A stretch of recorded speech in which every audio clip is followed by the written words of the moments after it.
దసరా చాలా సరదాగా ఉంటుంది. ఎవరికి సరదాగా ఉంటుంది?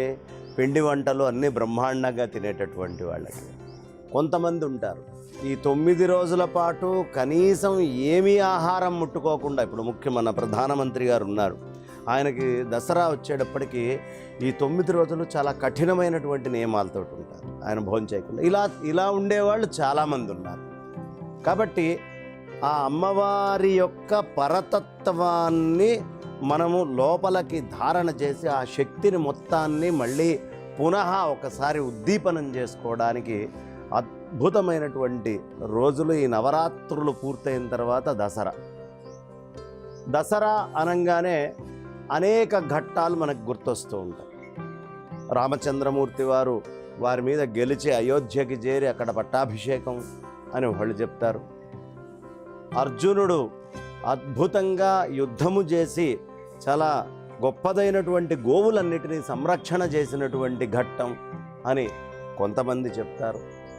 అదే విధానంలో అసలు మొత్తము నవరాత్రుల్లో రాక్షసులందరి యొక్క పీచమడచి ఒక్కొక్క రాక్షసుని రాక్షసపుత్రుల్ని సమూలంగా ఆమూలాగ్రము నిర్మూలన చేసినటువంటి ఘట్టము ఒకటి.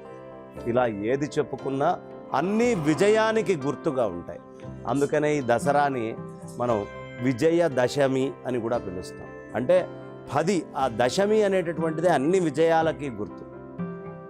ఏం చేస్తాము ఈ నవరాత్రుల్లో? దీని యొక్క ప్రత్యేకత ఏమిటి అంటే, ఆ విజయదశమి నాడు ఏ సామాగ్రితోటైతే మనం ఈ సృష్టిలో యుద్ధం చేయాలన్నా, ప్రయాణం చేయాలన్నా, వ్యవహారం చేయాలన్నా వాడుతూ ఉంటామో వాటన్నిటికీ పూజ చేస్తాం.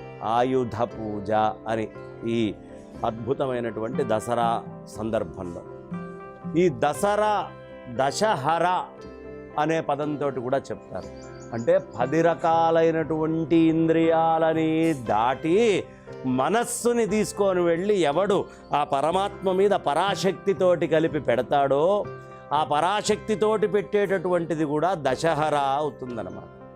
కాబట్టి దశహరా అనేటటువంటి పేరు ఏదైతే ఉందో ఇది పూర్తిగా ఈ వైదిక ధర్మము అంతర్లీనంగా లోపల, పౌరాణికంగా కథలుగా, లౌకికమైనటువంటి వ్యవహారాల్లో ఎలా జీవించాలి, అందరూ కలిసిమలిసి సరదాగా ఎలా ఉండాలి, కుటుంబ వ్యవస్థ ఏమిటి, సంఘ వ్యవస్థ ఏమిటి, వ్యక్తిగతంగా మనిషి ఉండాల్సినటువంటి విధానం ఏమిటి, ఇవన్నీ కూడా చెప్పేటటువంటిది ఈ దసరా అనేటటువంటి పండగ.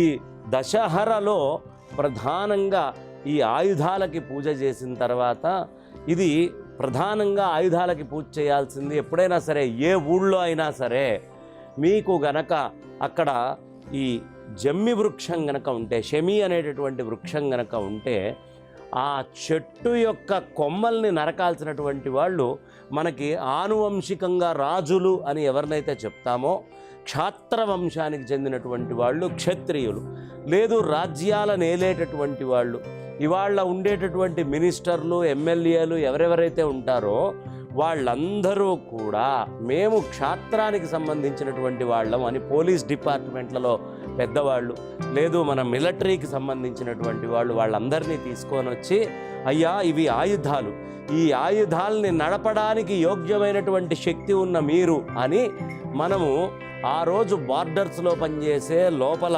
పనిచేసేటటువంటి పోలీసులు అయితేనేంటి, ఎవరెవరైతే law and order, country land యొక్క రక్షణ ఈ రెండూ కూడా చేస్తారో వాళ్ళని కూడా అర్చించుకోవాల్సినటువంటి రోజు. కాబట్టి ఇది చాలా పెద్ద పండగ. ఎందుకు? ఆయన జై జవాన్ జై కిసాన్ అనే సందేశం ఇచ్చారు. జై జవాన్ అని మీరు ఎప్పుడు అనగలరయ్యా అంటే, ఆయుధ పూజ అంటే మీ ఇంట్లో ఉండేదేదో ఒకటి తీసుకొచ్చుకొని ఆయుధ పూజ కాదు. ఈ ఆయుధ పూజ చేస్తూ బార్డర్లలో ఉండేటటువంటి సైనికులని, లోపల పనిచేసేటువంటి పోలీసులు, వీళ్ళందరూ న్యాయబద్ధంగా, ధర్మబద్ధంగా వాళ్ళు అన్ని రకాలుగా ఈ అమ్మవారి యొక్క శక్తిచే రక్షించబడుగాక అని ప్రార్థన చేయాలి. ప్రతి వాళ్ళు కూడా వాళ్ళ ఇళ్లల్లో కూర్చొని. లేకపోతే మిలిటరీ వాళ్ళ గురించి మీరు ఎప్పుడు ప్రార్థన చేస్తారండి? వాళ్ళ ఇళ్లల్లో వాళ్ళు ప్రార్థన చేయడం తప్ప మనం చెయ్యం కదా. కానీ ఈ వైదికమైన సంప్రదాయంలో దేశ రక్షణ చేసే వాళ్ళ కోసం కూడా చేసేటటువంటి పూజ దసరా విజయదశమి. అలాంటి అద్భుతమైనటువంటి విజయదశమికి అన్ని రకాలైనటువంటి వంటలు చేసుకొని ఈ దసరా నవరాత్రుల్లో రోజుకు ఒక్కొక్క అమ్మవారిని పూజ చేసుకుంటూ ఒక్కొక్క రకమైనటువంటి ఆహారాన్ని పెడుతూ ఆనందంగా అద్భుతంగా కుటుంబంగా సంఘంగా వ్యక్తిగతంగా జరుపుకుండే మహత్తరమైన పండగ.